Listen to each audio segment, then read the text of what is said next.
have come to mind when you think about Minneapolis and St. Paul. But that is the reality that is facing this community over the next 25 years. And the question that faces all of you is, what is your attitude going to be towards those people on the outside and at the bottom? Are you going to take responsibility for providing opportunity for them, or are you not?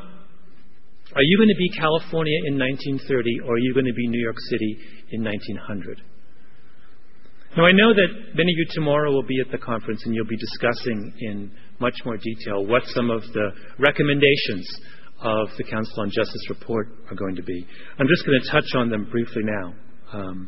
The first is that there is an urgent need to expand educational opportunities for the disadvantaged groups. That the surest way to break this cycle of criminality and poverty and drug use is to provide people with the educational tools to make a future for themselves. The second thing is that there has to be a much strengthened system of drug treatment and mental health care treatment. This community has to find a much better way of allowing people who come out of the criminal justice system to be reintegrated into the economy of this community. And there's got to be a much greater emphasis on rehabilitating people, not just punishing them. Now, taken together, all of those recommendations are extremely ambitious. Right? They represent really a sea change in our attitude towards those who commit crimes. Instead of thinking entirely in terms of punishing them, what those recommendations suggest is we need to also start thinking in terms of how to help them and how to reintegrate them into our community. And so the big question is, I think, for all of you, is how you get there. How do you make sure that such an ambitious but absolutely necessary plan of action actually takes shape in the years to come? And that's obviously a huge question. And if I was going to answer it or trying to answer it in any detail, we'd be here for hours. But I just want to touch on two things that I think are 2 points that I think are important to keep in mind when you sit down and try and craft that strategy in the weeks and months ahead. The first has to do with the way we think about change, and the second has to do with the way we frame changes of this sort. To start with the first, I think as human beings we have a kind of intuitive sense of change that says that the larger the problem we're tackling, the longer and more onerous and more difficult the process of change is going to be. Right? Imagine if this was 1988 and I said to all of you, asked all of you, how long you thought it would take for the Soviet Union, the Eastern Bloc, to crumble. What would you have said? Well, I think you would have said it's going to take decades. I mean, if it's going to happen in our lifetime at all, it'll happen many, many years from now. It might take a war of some kind. It might take some extensive multilateral period of negotiation. It might take billions and billions of dollars of aid. Right? And if I had gathered all the top experts in Eastern Europe in the world in this theater in 1988, they would have said exactly the same thing. That was our expectation. Right? And that was our expectation because we thought that division between East and West was of such long standing and was so deeply rooted that of necessity, the task of removing that division was going to take generations and generations and some kind of extraordinary effort. But it didn't. Right? It didn't take years and years and years. By 1989, 1 year later, the Berlin Wall was gone. Similarly, if you held a conference of big city mayors in the United States in this theater in 1988, and you said, do you think we are ever likely to see a return to early 1960s crime rates in America's biggest cities? What would they have told you? They would have said, nonsense. It's never going to happen. You're dreaming. Right? And why would they have said that? They would have said, well, because crime has such extraordinarily deep roots in poverty and discrimination and unemployment and drug use, there is no way we can effectively tackle those enormous problems and solve them in anything under 25, 30, 40 years.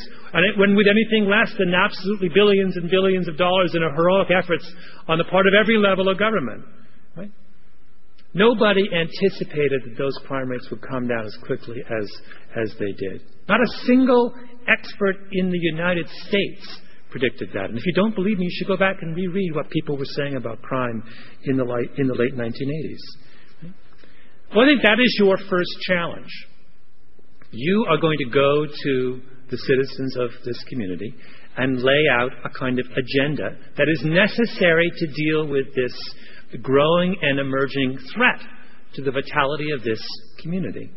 And I can guarantee the first reaction of most people will be defeatism. They'll say, if the problem is as serious as you say it is, how on earth are we going to do anything about it? Right? They're going to say, this is about families and individuals and choices. What possible role can any kind of state organizations or private sector organizations play? They're going to say, oh, I've heard all those recommendations before, but they've never worked in the past. What makes you think they're going to work now? And I think your first task when confronted by that kind of attitude is to say, no, that's not the way change works. That when we look at examples of transformational change in history, we see that it is possible to bring about fundamental revolutions in the way that communities live and work and human beings live and work in a much shorter time than we would ever have imagined. Right? In a perfect world, we would take all of those doubters and we would fly them to Berlin and we would stand them next to Checkpoint Charlie and we would say, there used to be a wall here and nobody thought it would ever come down. But it did.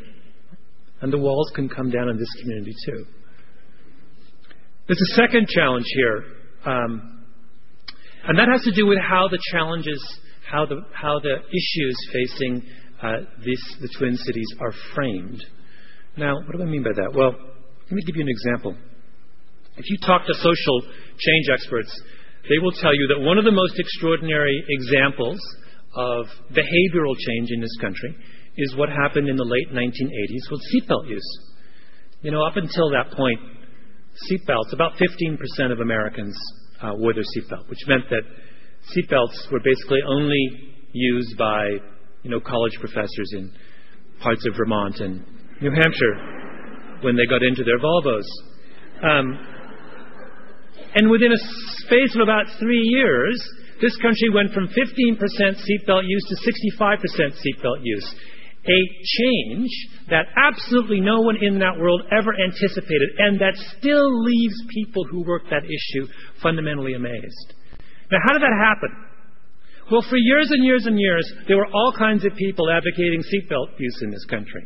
And they took out billboards, and they had public education campaigns, and they went to every state legislature in this country, and they passed laws saying it was illegal to not wear your seatbelt, and they convinced the automobile manufacturers to do all kinds of fancy things. I don't know if you remember automatic belts where you would lower yourself into your car and the belt would descend on you, right? And none of those things worked, not a single one of them. And why didn't they work? Because Americans framed those efforts to get them to wear seatbelts as government telling them what to do with their lives. And if there is one thing that Americans are utterly resistant to, right, it's government telling them what to do with their lives. So finally, in the mid-1980s, the seatbelt advocates said, look, this is not working. We need another frame. So they said, okay, here's what we're going to do. We're going to stop talking about adults. We're going to talk about kids. So they went to one state capital after another, and they said, forget laws for adults. Let's pass a law that says if you have a small child in a car, the child must be restrained. And everyone said, that makes sense. Kids are vulnerable, right? They passed the laws, and parents began to buckle their kids up in the back. And you know what happened? Kids became advocates for seatbelt use. Little Johnny in the back seat said, Mommy, I'm wearing a seatbelt. Why aren't you? And the same person who was utterly resistant to the government telling them what to do was folded in the face of their kid telling them what to do. And we went from 15 to 65% seatbelt use in 3 years. And that's a beautiful example of framing. It says that as human beings, we are extraordinarily sensitive to the particulars of how attempts at change and reform are expressed, are framed, are articulated. There's tons of examples of this, and I could go on and on and on about them. And if you're at all curious, you should ask Karl Rove when he's next in town. You should ask him. He's the one who decided to call the inheritance tax the death tax, right?